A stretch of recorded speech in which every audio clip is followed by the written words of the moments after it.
Alright, so this is a little vlog about Ireland we're talking about.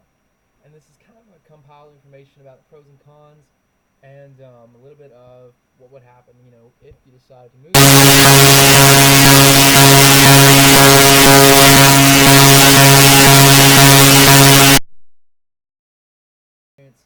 With adapting to such changes.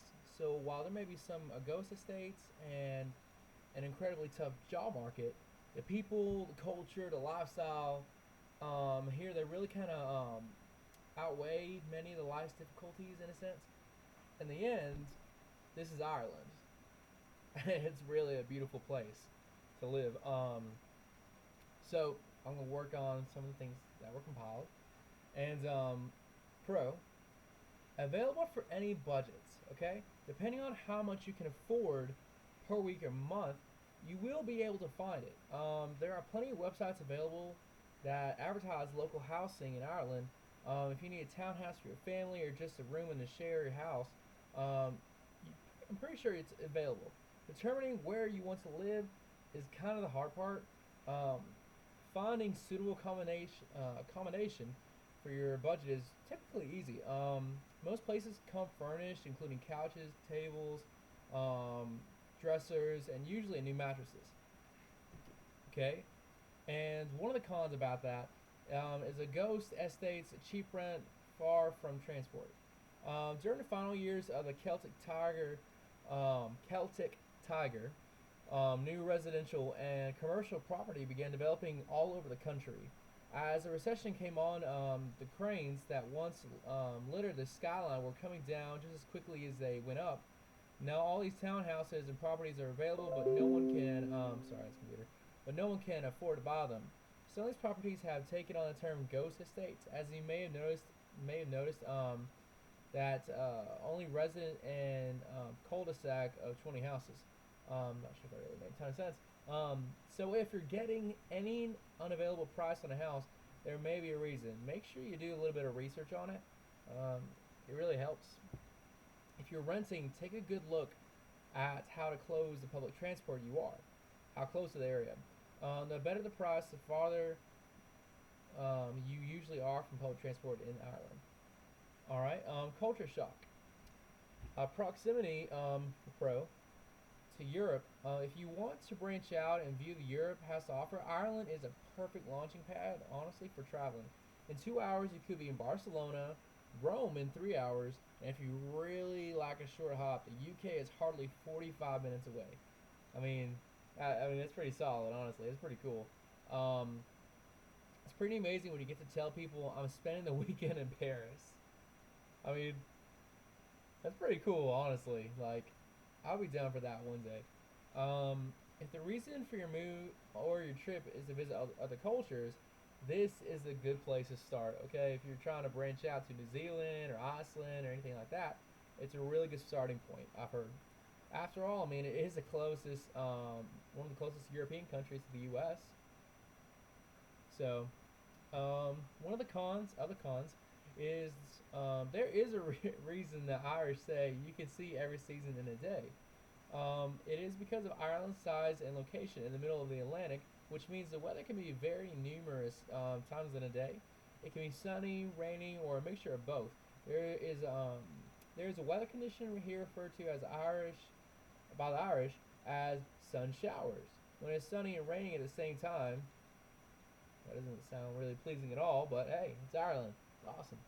Um, and the plus side, this is usually when you see Ireland's famous rainbows and when the sunny days are out, and it really makes it worth it to see that then. Although it is rarely snowing in Ireland, if you are unprepared, the weather can definitely be a shock. Make sure you pack a rain jacket, regardless of the time of year you visit. Um, it's always pretty handy to have it in general.